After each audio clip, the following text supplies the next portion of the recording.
त्या आंदोलनामध्ये जे निष्पाप विद्यार्थी आणि विद्यार्थिनी तरुण तरुणी सहभागी झाले त्यांच्यावर केंद्रीय गृहमंत्री अमित शहा यांच्या आदेशावरून लाठीचार्ज झाला। काँग्रेस याच्यामध्ये राजकारण आणते, काँग्रेस या कार्यक्रमाला गालबोट लावण्याचा प्रयत्न करते। येणाऱ्या 1 ऑगस्टला 7 लव चौक शंकरशेठ रोड या ठिकाणी श्री अमित शहा यांच्या मार्गावर आम्ही पुणे शहर काँग्रेसच्या वतीने आंदोलन करत आहोत। मी प्रशांत जगताप जे काँग्रेसचे अर्धे अध्यक्ष आहेत त्यांना आपल्या माध्यमातून सांगू इच्छितो की तुम्ही जागा निवडली, इलाका तुम्हारा होगा लेकिन धमाका हमारा होगा। पुण्यात केंद्रीय गृहमंत्री अमित शहा यांच्या दौऱ्यापूर्वीच राजकीय वातावरण चांगलंच तापलं आहे। एकीकडे काँग्रेसने आंदोलनाचा इशारा दिलाय तर दुसरीकडे भाजपनेही जशास तसे उत्तर देण्याचा इशारा देत काँग्रेसला थेट आव्हान दिलंय। त्यामुळे 1 ऑगस्टला पुण्यात राजकीय संघर्ष पेटण्याची चिन्ह दिसतायत। पाहूया हा रिपोर्ट। 1 ऑगस्ट केंद्रीय गृहमंत्री अमित शहा या दिवशी पुण्यात येणार आहेत। मात्र त्यांच्या या दौऱ्यापूर्वीच राजकीय रणधुमाळी सुरू झाली आहे। अमित शहा स्वारगेट परिसरातील लोकमान्य टिळक पुरस्कार सोहळ्याला उपस्थित राहणार आहेत, पण त्याआधी काँग्रेसने आंदोलनाचा इशारा देत भाजपची डोकेदुखी वाढवली आहे। दिल्लीतील विद्यार्थी आंदोलनावेळी केंद्र सरकारने विद्यार्थ्यांवर लाठीमार केला, त्यांना दहशतवादी ठरवण्याचा प्रयत्न झाला असा आरोप करत पुणे काँग्रेसने अमित शहा यांच्या कार्यालय स्थळाजवळ आंदोलन करण्याचा निर्णय जाहीर केला। याच पार्श्वभूमीवर शहराध्यक्ष प्रशांत जगताप यांनी मोदी सरकारवर जोरदार हल्ला चढवला।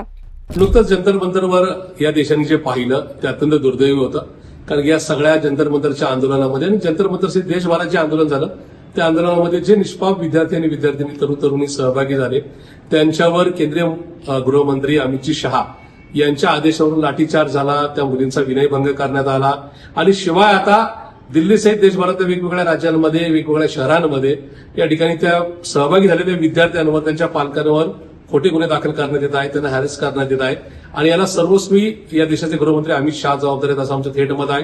हेच अमित शहा येणाऱ्या 1 ऑगस्टला लोकमान्य टिळक पुरस्काराच्या निमित्ताने पुण्यामध्ये येत आहेत। आम्ही या ठिकाणी पुणे पोलिसांना या ठिकाणी निवेदन दिलेलं आहे।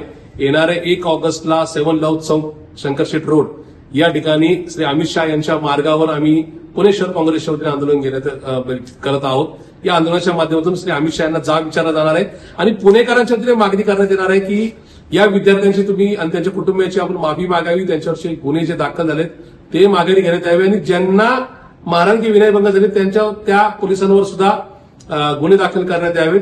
हे होत असताना पुणेकरांनी तमाम विद्यार्थिनींनी या आंदोलनामध्ये सहभाग घ्यावा ही मी त्यांना नम्रतेची विनंती करतो, पण या आंदोलनाच्या माध्यमातून श्री अमित शहा यांना जाब विचारण्यात येईल हे मात्र तेवढंच नक्की आहे। काँग्रेसच्या या आक्रमक भूमिकेनंतर भाजपही तितक्याच आक्रमक पवित्र्यात आली आहे।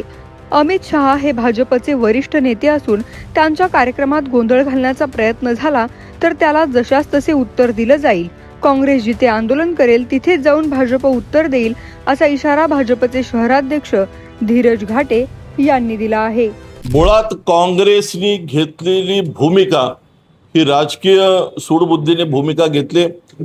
देशाचे सर्वोच्च नेते केंद्रीय गृहमंत्री अमितभाई शहा हे पुण्यात येतात, ते एका सांस्कृतिक वेगळ्या कार्यक्रमाच्या निमित्ताने लोकमान्य टिळक पुरस्काराच्या निमित्ताने येतात। काँग्रेस याच्यामध्ये राजकारण आणण्याचा प्रयत्न करतोय आणि देशभरामध्ये जे विद्यार्थी आंदोलन चाललं होतं ते आंदोलन संपलेले, त्या संदर्भामध्ये मला असं वाटतं की बरं ते आंदोलन सुद्धा अन्य एका कोकरोच जनता पार्टीचं होतं।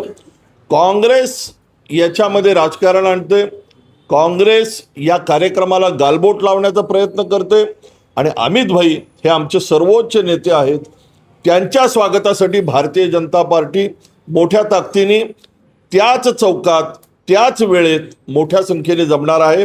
मी प्रशांत जगताप जे काँग्रेसचे अर्धे अध्यक्ष आहेत त्यांना आपल्या माध्यमातून सांगू इच्छितो की तुम्ही जागा निवडली, इलाका तुम्हारा होगा लेकिन धमाका हमारा होगा।